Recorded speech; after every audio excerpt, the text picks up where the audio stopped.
कई लोगों के मन में यह सवाल उठ रहा होगा कि पति की मौत के बाद पत्नी यदि दूसरी शादी कर लेती है तो इंश्योरेंस का रकम किसे मिलेगा? क्या पॉलिसी धारक के परिजनों को इंश्योरेंस का रकम नहीं मिलेगा? यह सवाल हमारे एक सब्सक्राइबर ने कमेंट में पूछा है।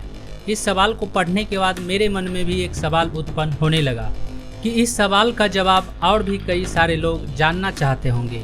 इसलिए इस सवाल का सही जवाब पता करने के लिए मैंने कई इंश्योरेंस एडवाइजर और वकील से बात किया, तो सभी ने अपनी अपनी राय हमें बताई।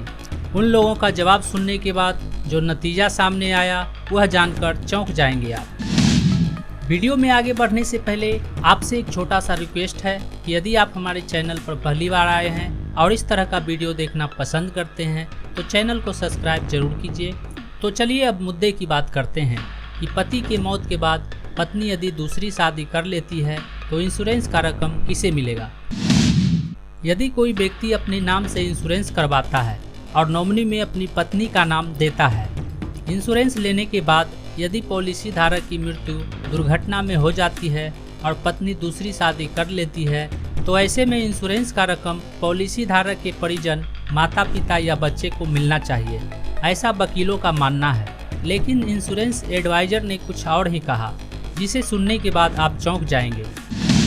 वकीलों ने आगे कहा कि जब कोई व्यक्ति अपना बीमा करवाता है तो वह यह सोचकर करवाता है कि उसके न रहने की स्थिति में उसके परिवार के सदस्य, माता पिता और बीवी बच्चे का जीवन आराम से गुजरेगा। लेकिन पत्नी द्वारा दूसरी शादी करने के बाद वह किसी और की पत्नी बन जाती है। वह अब पॉलिसी धारक के परिवार का हिस्सा नहीं रहती है और न ही पॉलिसी धारक की पत्नी। इसलिए इंश्योरेंस का रकम पॉलिसी धारक के परिवार को मिलना चाहिए। लेकिन इसके लिए पॉलिसी धारक के परिजन के पास पत्नी द्वारा दूसरी शादी किए जाने का विवाह प्रमाण पत्र यानी मैरिज सर्टिफिकेट या कोई अन्य प्रूफ होना चाहिए, जिससे यह साबित किया जा सके कि पॉलिसी धारक की पत्नी ने दूसरी शादी कर लिया है। और हाँ, पॉलिसी धारक के परिजन के पास प्रमाणित किया हुआ वंशावली की सूची भी होना चाहिए, जिससे यह साबित हो सके कि पॉलिसी धारक के माता पिता और बच्चे यही हैं।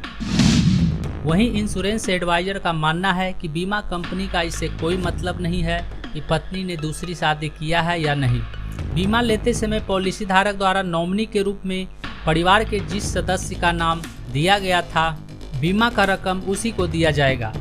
यदि नॉमिनी में पत्नी का नाम है और वह दूसरी शादी कर लेती है, फिर भी बीमा की रकम पत्नी को ही मिलेगा।